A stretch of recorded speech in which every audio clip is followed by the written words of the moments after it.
Man, King of Mind, Body, and Circumstance. Written by James Allen. Published by Utopia Academy. Forward.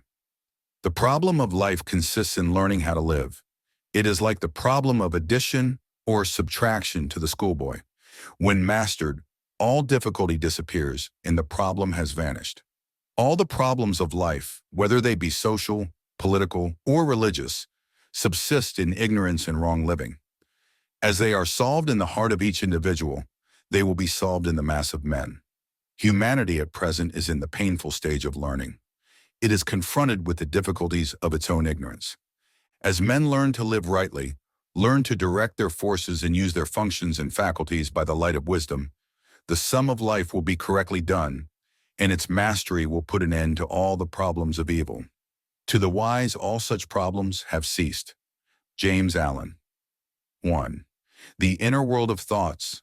Man is the maker of happiness and misery. Further, he is the creator and perpetuator of his own happiness and misery. These things are not externally imposed. They are internal conditions. Their cause is neither deity, nor devil, nor circumstance, but thought. They are the effects of deeds, and deeds are the visible side of thoughts. Fixed attitudes of mind determine courses of conduct, and from courses of conduct come those reactions called happiness and unhappiness. This being so, it follows that, to alter the reactive condition, one must alter the active thought. To exchange misery for happiness, it is necessary to reverse the fixed attitude of mind and habitual course of conduct, which is the cause of misery, and the reversed effect will appear in the mind and life. A man has no power to be happy while thinking and acting selfishly. He cannot be unhappy while thinking and acting unselfishly. Wheresoever the cause is, there the effect will appear. Man cannot abrogate effects, but he can alter causes. He can purify his nature. He can remold his character. There is great power in self-conquest. There is great joy in transforming oneself. Each man is circumscribed by his own thoughts, but he can gradually extend their circle. He can enlarge and elevate his mental sphere. He can leave the low and reach up to the high. He can refrain from harboring thoughts that are dark and hateful, and can cherish thoughts that are bright and beautiful. And as he does his, he will pass into a higher sphere of power and beauty, will become conscious of a more complete and perfect world. For men live in spheres, low or high, according to the nature of their thoughts. Their world is as dark and narrow as they conceive it to be, as expansive and glorious as their comprehensive capacity. Everything around them is tinged with the color of their thoughts. Consider the man whose mind is suspicious, covetous, envious. How small and mean and drear everything appears to him. Having no grandeur in himself, he sees no grandeur anywhere. Being ignoble himself, he is incapable of seeing nobility in any being. Even his God is a covetous being that can be bribed, and he judges all men and women to be just as petty and selfish as he himself is, so that he sees in the most exalted acts of unselfishness only motives that are mean and base. Consider again the man whose mind is unsuspecting, generous, magnanimous. How wondrous and beautiful is his world. He is conscious of some kind of nobility in all creatures and beings. He sees men as true, and to him they are true. In his presence the meanest forget their nature, and for the moment become like himself, getting a glimpse, albeit confused, in that temporary upliftments of a higher order of things, of an immeasurably nobler and happier life. That small-minded and this large-hearted man live in two different worlds, though they be neighbors. Their consciousness embraces totally different principles. Their actions are each the reverse of the other. Their moral insight is contrary. They each look out upon a different order of things. Their mental spheres are separate, and like two detached circles, they never mingle. The one is in hell, the other in heaven, as truly as they will ever be. And death will not place a greater gulf between them than already exists. To the one, the world is a den of thieves. To the other, it is the dwelling place of gods. The one keeps a revolver handy and is always on his guard against being robbed or cheated, unconscious of the fact that he is all the time robbing and cheating himself. The other keeps ready a banquet for the best. He throws open his doors to talent, beauty, genius, goodness. His friends are of the aristocracy of character. They have become a part of himself. They are in his sphere of thought, his world of consciousness. From his heart pours forth nobility, and it returns to him tenfold in the multitude of those who love him and do him honor. The natural grades in human society, what are they but spheres of thought and modes of conduct manifesting those spheres? The proletariat may rail against these divisions, but he will not alter or affect them. There is no artificial remedy for equalizing states of thought having no natural affinity and separated by the fundamental principles of life. The lawless and the law-abiding are eternally apart, nor is it hatred nor pride that separates them, but states of intelligence and modes of conduct which in the moral principles of things stand mutually unrelated. The rude and ill-mannered are shut out from the circle of the gentle and refined by the impassable wall of their own mentality, which though they may remove by patient self-improvement, they can never scale by a vulgar intrusion. The kingdom of heaven is not taken by violence, but he who conforms to its principles receives the password. The ruffian moves in a society of ruffians. The saint is one of an elect brethren whose communion is divine music. All men are mirrors reflecting according to their own surface. All men looking at the world of men and things are looking into a mirror which gives back their own reflection. Each man moves in the limited or expansive circle of his own thoughts, and all outside that circle is non-existent to him. He only knows that which he has become. The narrower the boundary, the more convinced is the man that there is no further limit, no other circle. The lesser cannot contain the greater, and he has no means of apprehending the larger minds. Such knowledge comes only by growth. The man who moves in a widely extended circle of thought knows all the lesser circles from which he has emerged. For in the larger experience, all lesser experiences are contained and preserved. And when his circle impinges upon the sphere of perfect manhood, when he is fitting himself for company and communion with them of blameless conduct and profound understanding, then his wisdom will have become sufficient to convince him that there are wider circles still beyond, of which he is as yet but dimly conscious, or is entirely ignorant. Men, like schoolboys, find themselves in standards or classes to which their ignorance or knowledge entitles them. The curriculum of the sixth standard is a mystery to the boy in the first. It is outside and beyond the circle of his comprehension, but he reaches it by persistent effort and patient growth in learning. By mastering and outgrowing all the standards between, he comes at last to the sixth and makes its learning his own. And beyond still is the sphere of the teacher.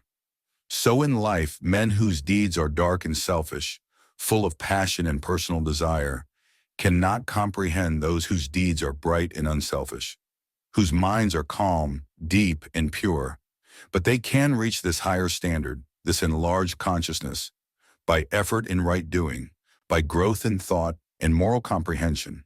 And above and beyond all lower and higher standards stand the teachers of mankind, the cosmic masters, the saviors of the world, whom the adherents of the various religions worship. There are grades in teachers as in pupils, and some there are who have not yet reached the rank and position of master, yet, by the sterling morality of their character, are guides and teachers. But to occupy a pulpit or rostrum does not make a man a teacher. A man is constituted a teacher by virtue of that moral greatness which calls forth the respect and reverence of mankind. Each man is as low or high, as little or great, as base or noble as his thoughts. No more, no less. Each moves within the sphere of his own thoughts, and that sphere is his world. In that world in which he forms his habits of thought, he finds his company. He dwells in the region which harmonizes with his particular growth. But he need not perforce remain in the lower worlds. He can lift his thoughts and ascend. He can pass above and beyond into higher realms, into happier habitations. When he chooses and wills, he can break the carapace of selfish thought and breathe the purer airs of a more expansive life. 2. The outer world of things. The world of things is the other half of the world of thoughts. The inner informs the outer. The greater embraces the lesser. Matter is the counterpart of mind. Events are streams of thought.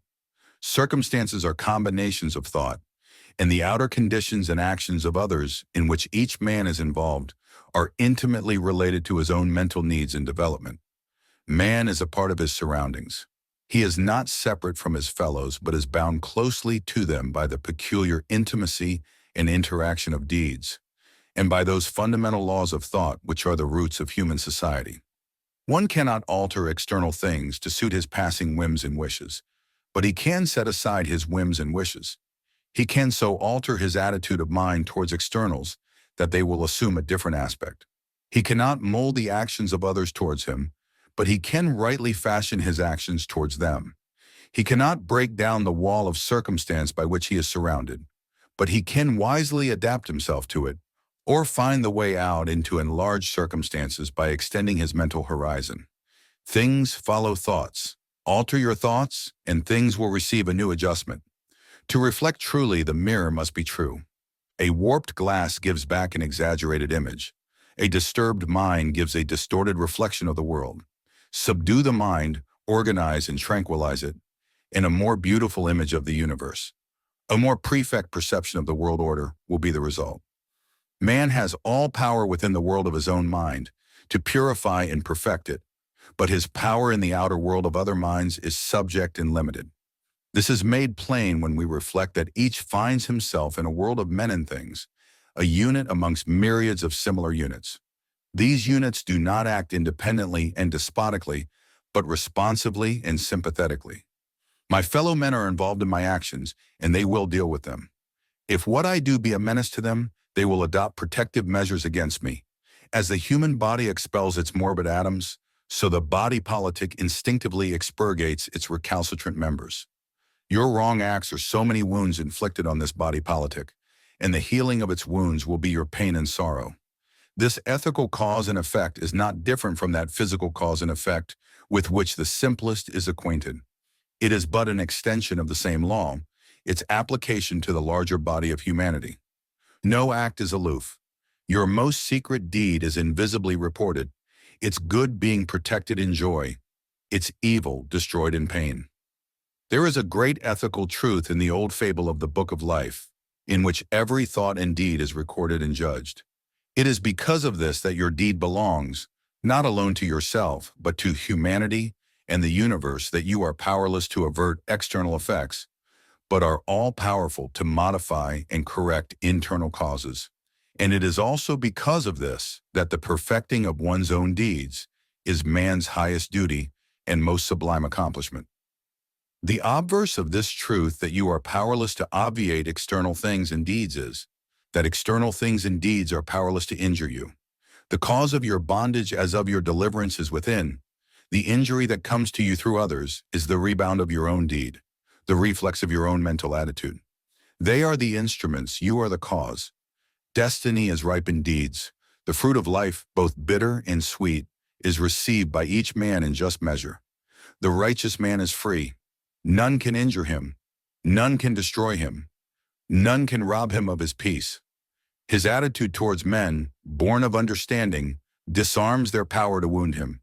Any injury which they may try to inflict rebounds upon themselves to their own hurt, leaving him unharmed and untouched. The good that goes from him is his perennial fount of happiness, his eternal source of strength. Its root is serenity. Its flower is joy. The harm which a man sees in the action of another towards him, say for instance, an act of slander, is not in the act itself, but in his attitude of mind towards it. The injury and unhappiness are created by himself, and subsist in his lack of understanding concerning the nature and power of deeds. He thinks the act can permanently injure or ruin his character, whereas it is utterly void of any such power. The reality being that the deed can only injure or ruin the doer of it. Thinking himself injured, the man becomes agitated and unhappy, and takes great pains to counteract the supposed harm to himself. And these very pains give the slander an appearance of truth, and aid rather than hinder it. All his agitation and unrest is created by his reception of the deed, and not actually by the deed itself. The righteous man has proved this by the fact that the same act has ceased to arouse in him any disturbance. He understands and therefore ignores it. It belongs to a sphere which he has ceased to inhabit, to a region of consciousness with which he has no longer any affinity. He does not receive the act into himself, the thought of injury to himself being absent.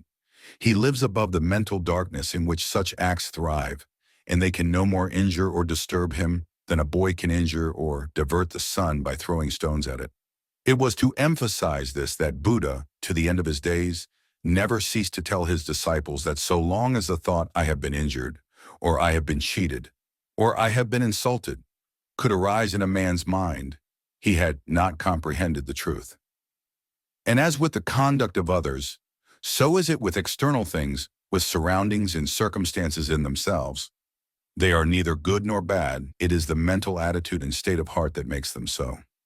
A man imagines he could do great things if he were not hampered by circumstances by want of money, want of time, want of influence, and want of freedom from family ties. In reality, the man is not hindered by these things at all. He, in his mind, ascribes to them a power which they do not possess, and he submits not to them, but to his opinion about them, that is, to a weak element in his nature. The real want that hampers him is the want of the right attitude of mind. When he regards his circumstances as spurs to his resources, when he sees that his so-called drawbacks are the very steps up which he is to mount successfully to his achievement, then his necessity gives birth to invention, and the hindrances are transformed into aids. The man is the all-important factor. If his mind be wholesome and rightly tuned, he will not whine and whimper over his circumstances, but will rise up and outgrow them. He who complains of his circumstances has not yet become a man, and necessity will continue to prick and lash him till he rises into manhood's strength, and then she will submit to him. Circumstance is a severe taskmaster to the weak, an obedient servant to the strong. It is not external things, but our thoughts about them, that bind us or set us free. We forge our own chains, build our own dungeons, take ourselves prisoners, or we loose our bonds, build our own palaces, or roam in freedom through all scenes and events. If I think that my surroundings are powerful to bind me, that thought will keep me bound. If I think that, in my thought in life, I can rise above my surroundings, that thought will liberate me. One should ask of his thoughts, are they leading to bondage or deliverance? And he should abandon thoughts that bind and adopt thoughts that set free. If we fear our fellow men, fear opinion, poverty, the withdrawal of friends and influence, then we are bound indeed and cannot know the inward happiness of the enlightened, the freedom of the just. But if in our thoughts we are pure and free, if we see in life's reactions and reverses nothing to cause us trouble or fear, but everything to aid us in our progress, nothing remains that can prevent us from accomplishing the aims of our life, for then we are free indeed. 3. Habit, its slavery and its freedom. Man is subject to the law of habit. Is he then free? Yes, he is free. Man did not make life and its laws. They are eternal. He finds himself involved in them, and he can understand and obey them. Man's power does not enable him to make laws of being. It subsists in discrimination and choice. Man does not create one jot of the universal conditions or laws. They are the essential principles of things, and are neither made nor unmade. He discovers, not makes them. Ignorance of them is at the root of the world's pain. To defy them is folly and bondage.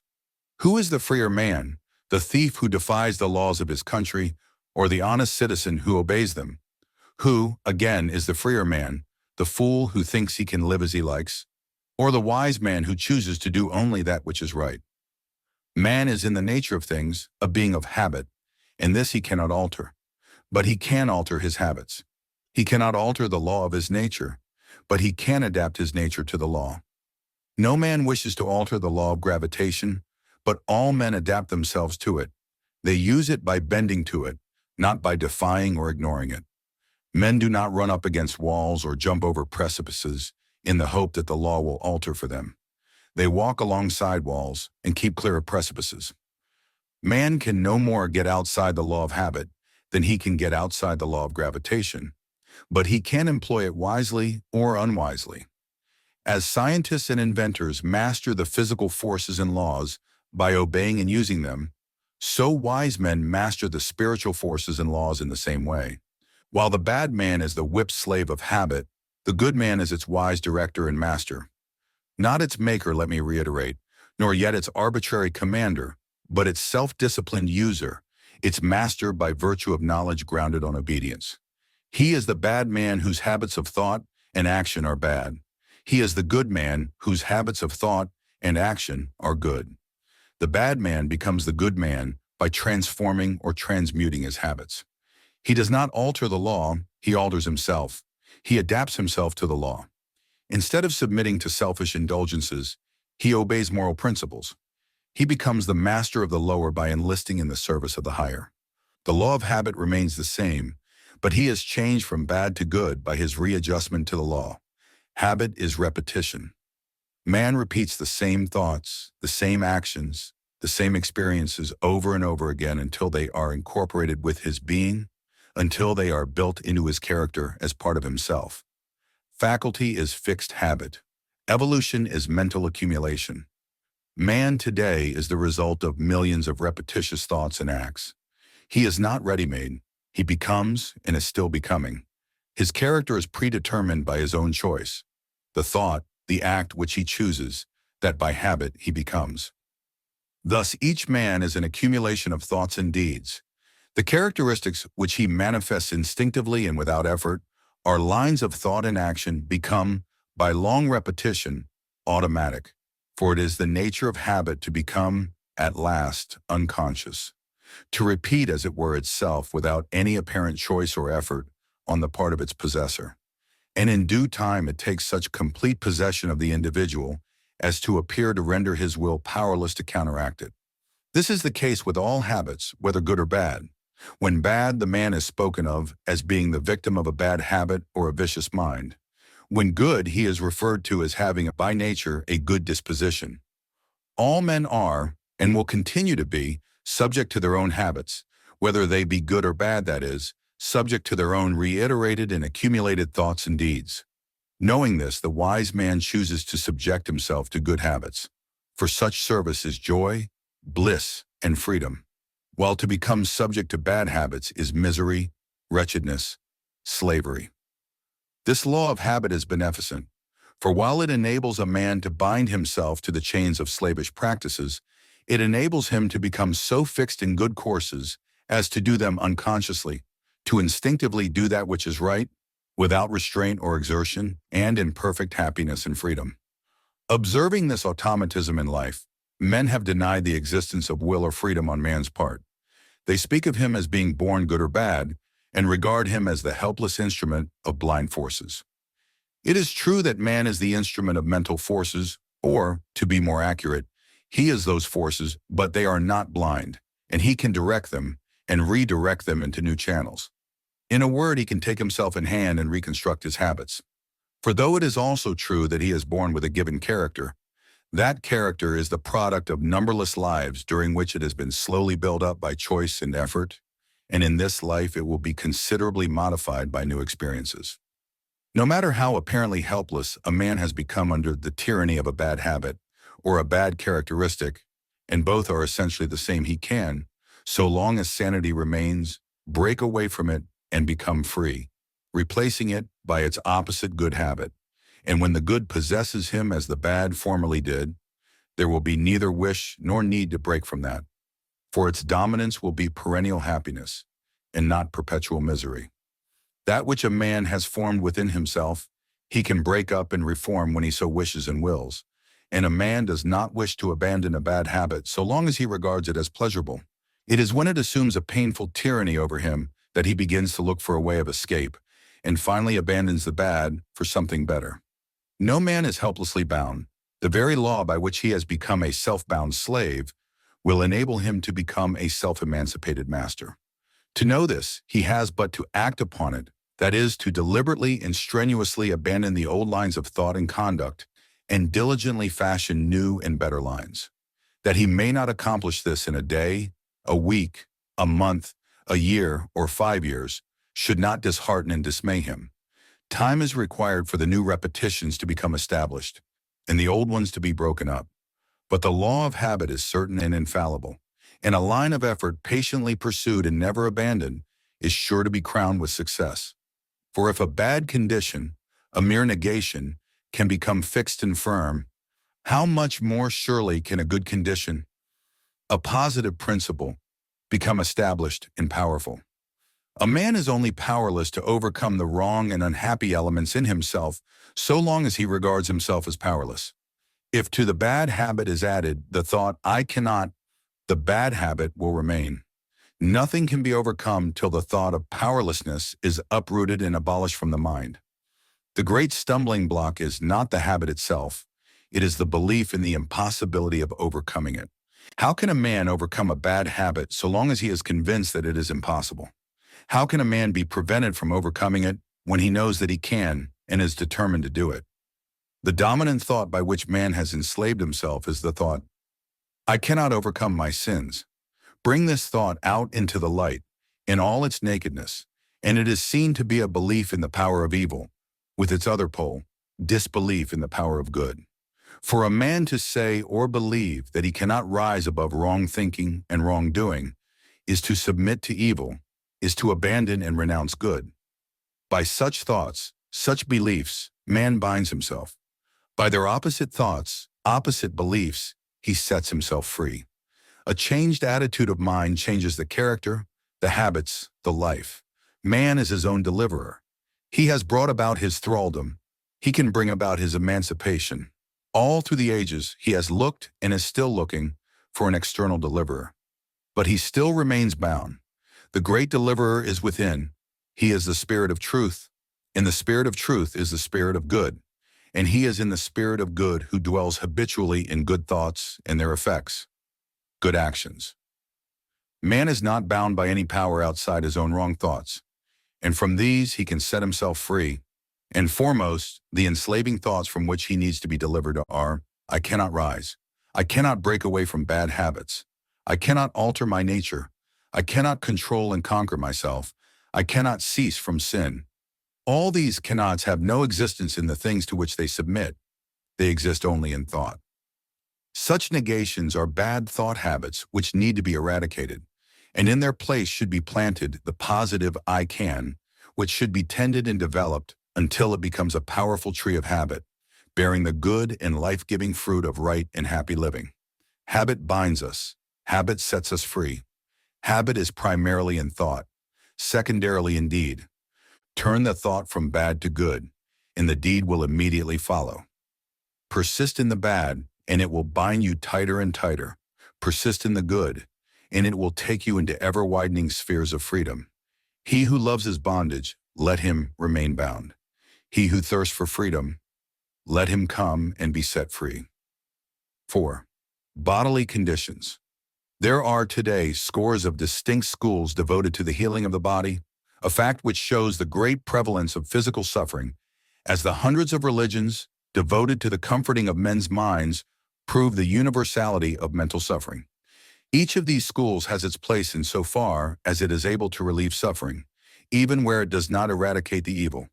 For with all these schools of healing, the facts of disease and pain remain with us, just as sin and sorrow remain despite of the many religions. Disease and pain, like sin and sorrow, are too deep-seated to be removed by palliatives. Our ailments have an ethical cause deeply rooted in the mind. I do not infer by this that physical conditions have no part in disease. They play an important part as instruments, as factors in the chain of causation.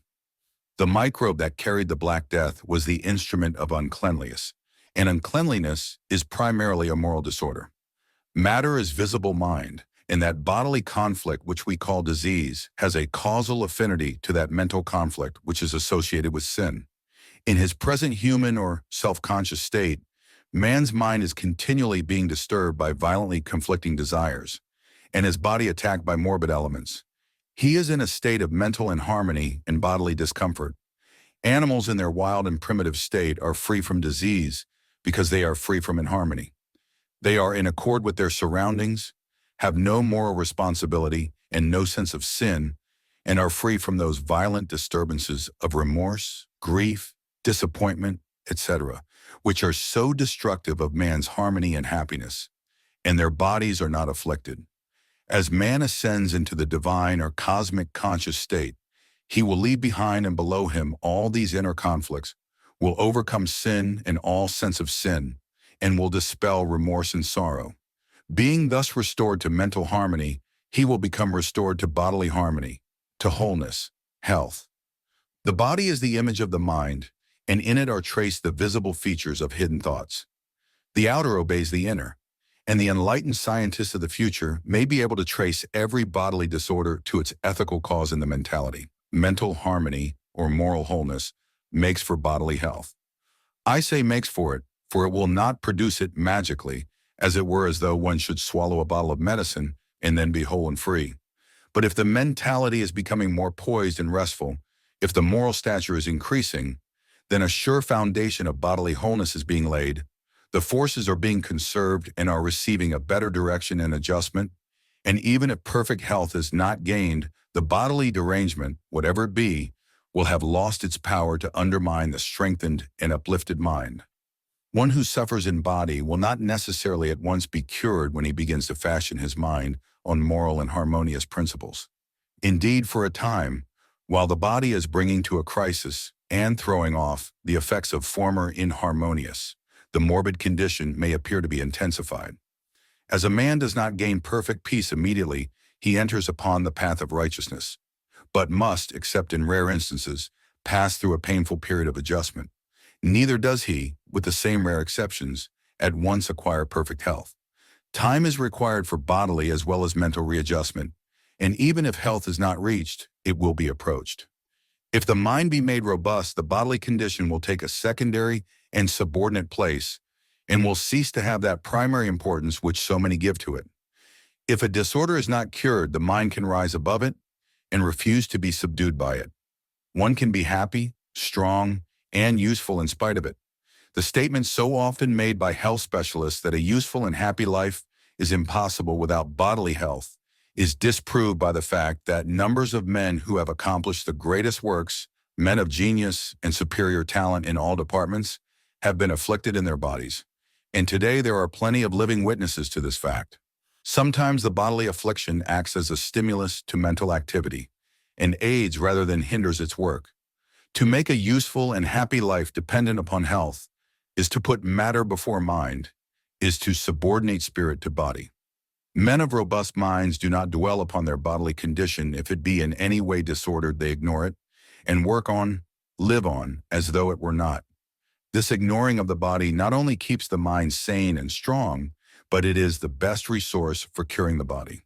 If we cannot have a perfectly sound body, we can have a healthy mind, and healthy mind is the best route to a sound body.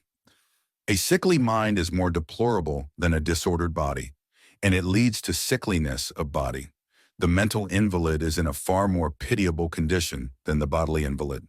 There are invalids, every physician knows them, who only need to lift themselves into a strong, unselfish, happy frame of mind to discover that their body is whole and capable.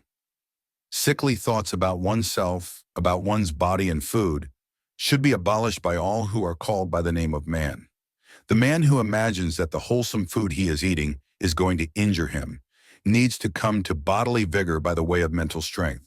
To regard one's bodily health and safety as being dependent on a particular kind of food which is absent from nearly every household is to court petty disorders. The vegetarian who says he dare not eat potatoes, that fruit produces indigestion, that apples give him acidity, that pulses are poison, that he is afraid of green vegetables and so on, is demoralizing the noble cause which he professes to have espoused, is making it look ridiculous in the eyes of those robust meat-eaters who live above such sickly fears and morbid self-scrutinies. To imagine that the fruits of the earth, eaten when one is hungry and in need of food, are destructive of health, and life is to totally misunderstand the nature and office of food. The office of food is to sustain and preserve the body, not to undermine and destroy it. It is a strange delusion, and one that must react deleteriously upon the body that possesses so many who are seeking health by the way of diet. The delusion that certain of the simplest, most natural and purest of viands are bad of themselves, that they have in them the elements of death and not of life. One of these food reformers once told me that he believed his ailment, as well as the ailments of thousands of others, was caused by eating bread. Not by an excess of bread, but by the bread itself.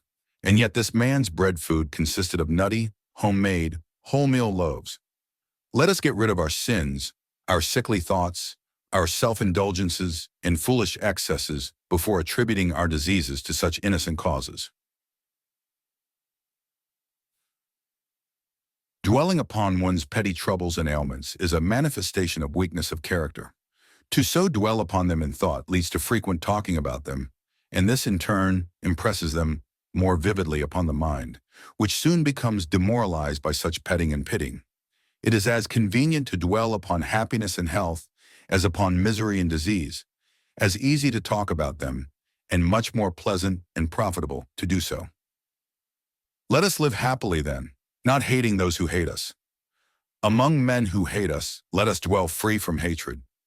Let us live happily then, free from ailments among the ailing. Among men who are ailing, let us dwell free from ailments.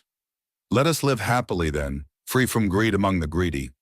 Among men who are greedy, let us dwell free from greed. Moral principles are the soundest foundations for health as well as for happiness. They are the true regulators of conduct, and they embrace every detail of life.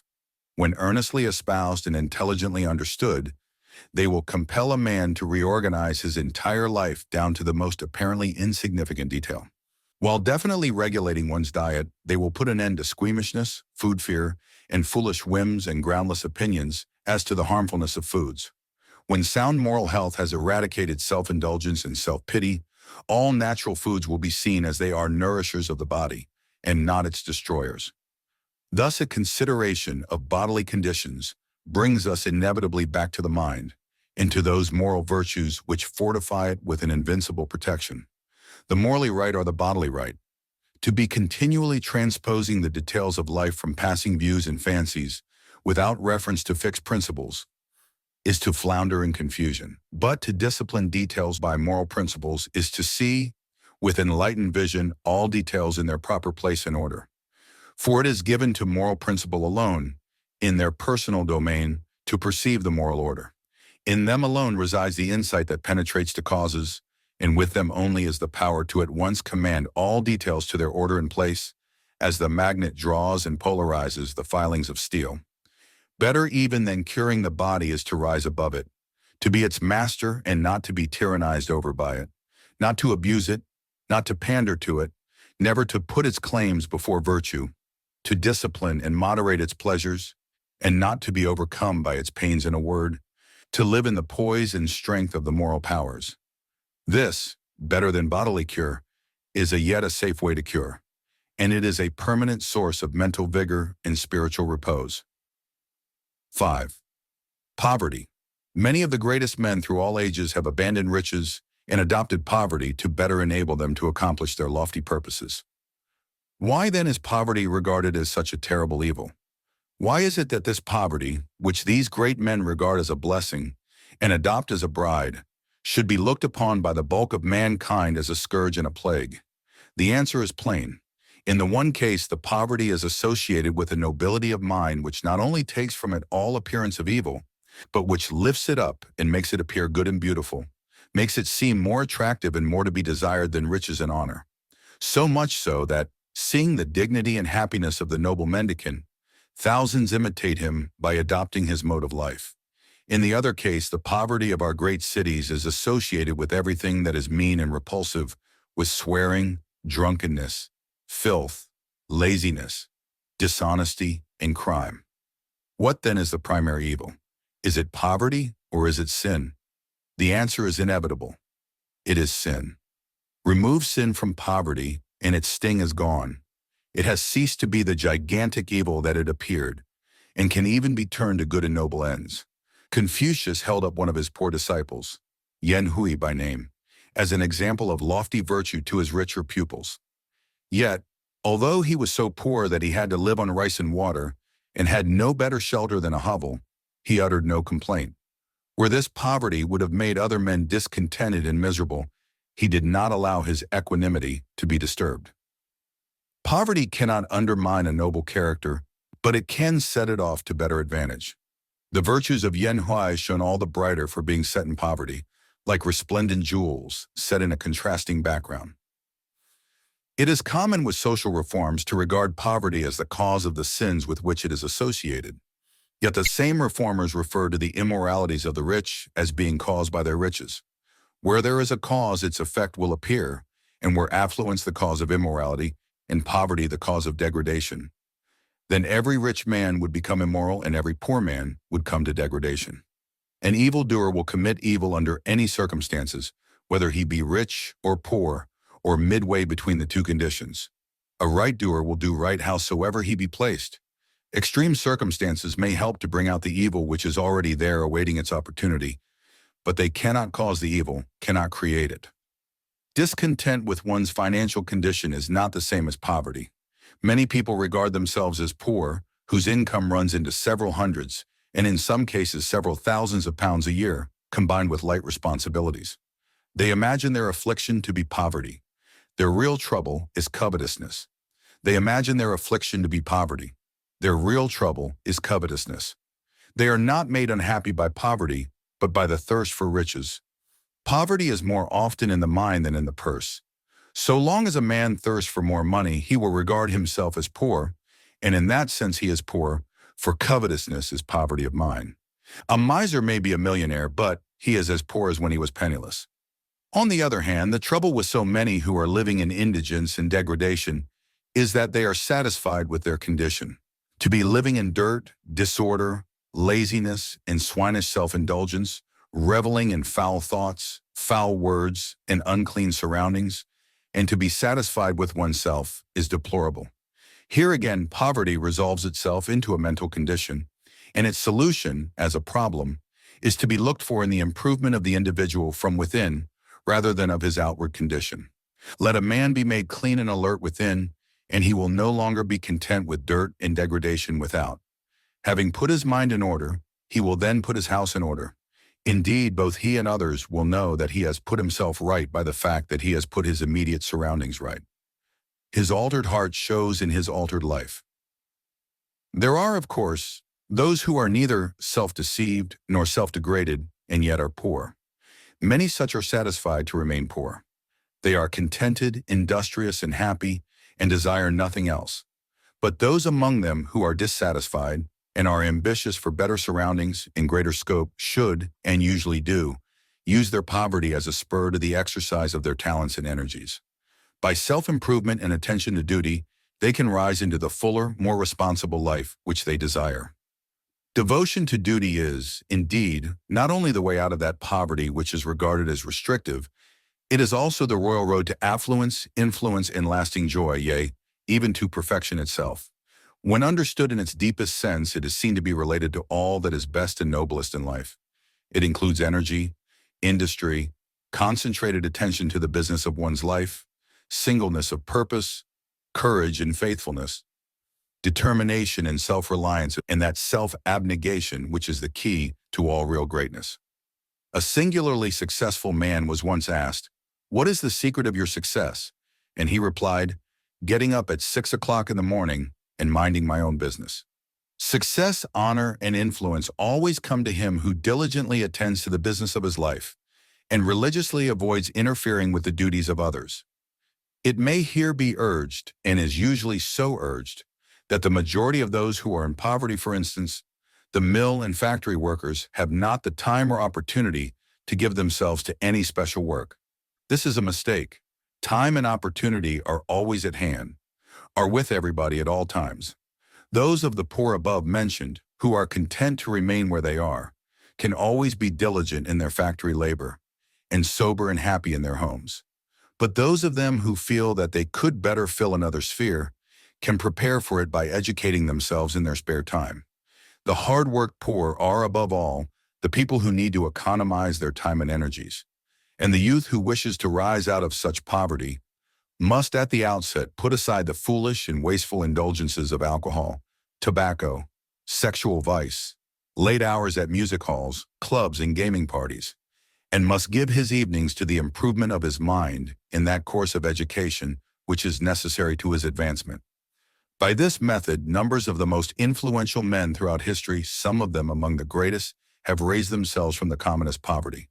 A fact which proves that the time of necessity is the hour of opportunity, and not, as is so often imagined and declared, the destruction of opportunity. That the deeper the poverty, the greater is the incentive to action in those who are dissatisfied with themselves and are bent upon achievement. Poverty is an evil, or it is not, according to the character and the condition of mind of the one that is in poverty. Wealth is an evil or not, in the same manner. Tolstoy chafed under his wealthy circumstances. To him they were a great evil. He longed for poverty as the covetous long for wealth. Vice, however, is always an evil, for it both degrades the individual who commits it and is a menace to society. A logical and profound study of poverty will always bring us back to the individual and to the human heart. When our social reformers condemn vice as they now condemn the rich, when they are as eager to abolish wrong living as they now are to abolish low wages, we may look for a diminution in that form of degraded poverty, which is one of the dark spots on our civilization.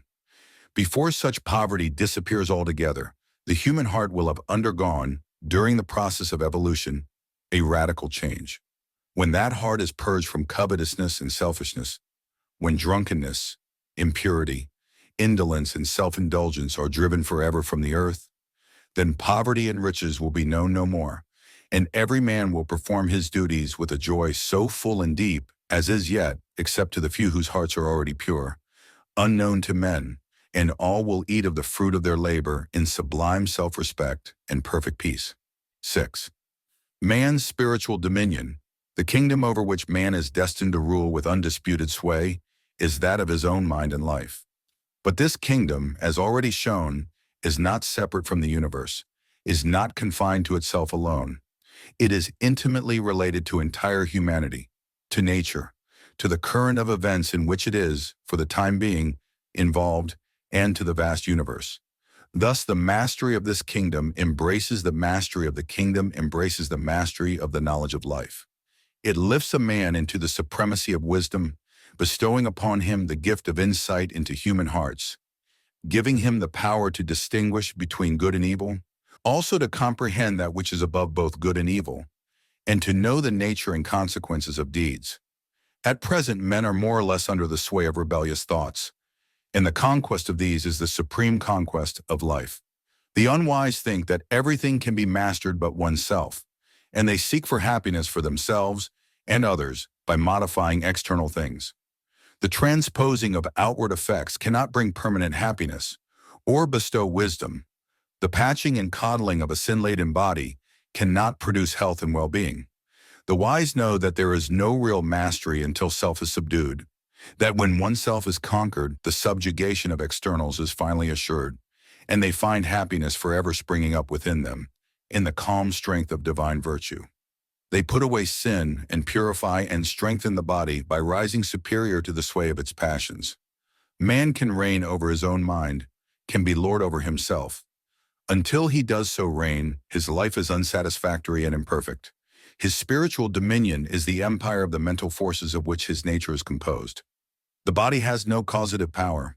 The ruling of the body, that is, of appetite and passion, is the discipline of mental forces.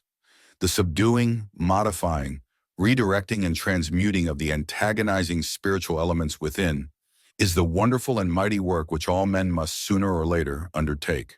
For a long time, man regards himself as the slave of external forces, but there comes a day when his spiritual eyes open, and he sees that he has been a slave this long time to none and nothing but his own ungoverned, unpurified self.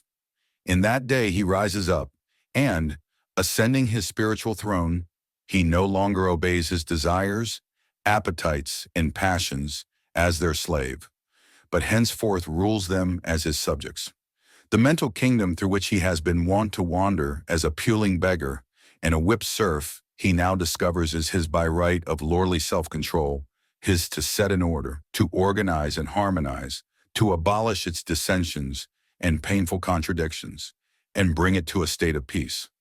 Thus rising up and exercising his rightful spiritual authority, he enters the company of those kingly ones who in all ages have conquered and attained, who have overcome ignorance, darkness, and mental suffering, and have ascended into truth. 7. Conquest, not resignation. He who has undertaken the sublime task of overcoming himself does not resign himself to anything that is evil. He subjects himself only to that which is good. Resignation to evil is the lowest weakness. Obedience to good is the highest power. To resign oneself to sin and sorrow, to ignorance and suffering, is to say in effect, I give up, I am defeated, life is evil, and I submit. Such resignation to evil is the reverse of religion. It is a direct denial of good. It elevates evil to the position of supreme power in the universe. Such submission to evil shows itself in a selfish and sorrowful life, a life alike devoid of strength against temptation, and of that joy and calm which are the manifestation of a mind that is dominated by good. Man is not framed for perpetual resignation and sorrow, but for final victory and joy. All the spiritual laws of the universe are with the good man, for good preserves and shields. There are no laws of evil. Its nature is destruction and desolation. The conscious modification of the character away from evil and towards good forms at present no part in the common course of education. Even our religious teachers have lost this knowledge and practice, and cannot therefore instruct concerning it.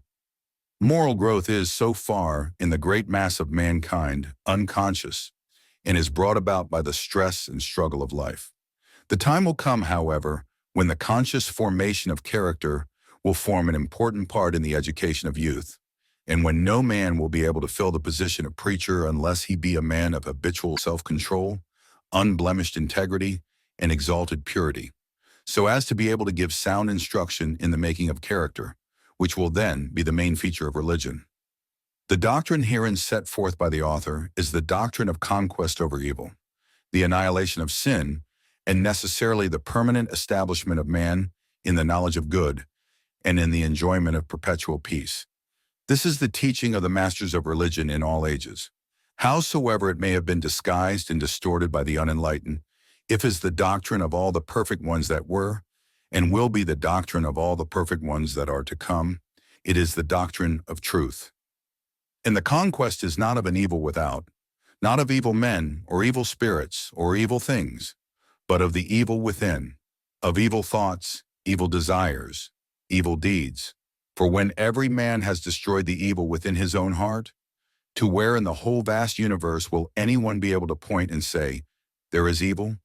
In that great day when all men have become good within, all traces of evil will have vanished from the earth.